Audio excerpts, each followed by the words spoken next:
ay pinasok ng riding in tandem, magkapatid na babae, pinagbabaril. Sus, may ginoong buhay ito. Ano bang nangyayari sa kapaligiran natin? Ha? Detalye na balita mula kay Bal Gonzales, RH My Bal. Good morning.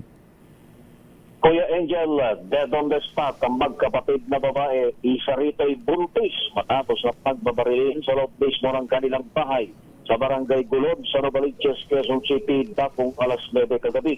Kinilala ang mga biktima na sina Angela Padilla, 36 anyos na 4 na buwang buntis.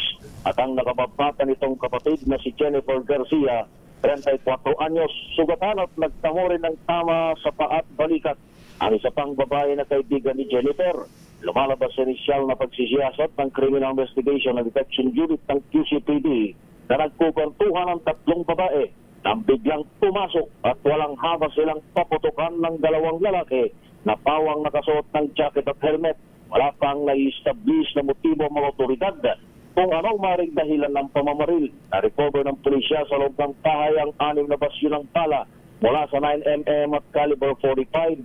Nangangalat na ngayon ang QCPD Sido ng mga kuha ng CCTV sa mga lugar na posibleng dinaanan ng mga sospek. Pag-alaman ng pulisya ay pinarada ng 2 sospek ang sinakyan nilang motorsiklo at naglakad patungo sa target na bahay ng magkapatid na babae. Ako si Bal Gonzales, DZRH, nasa Pilipinas, nasa Pilipinas. Maraming salamat, Bal.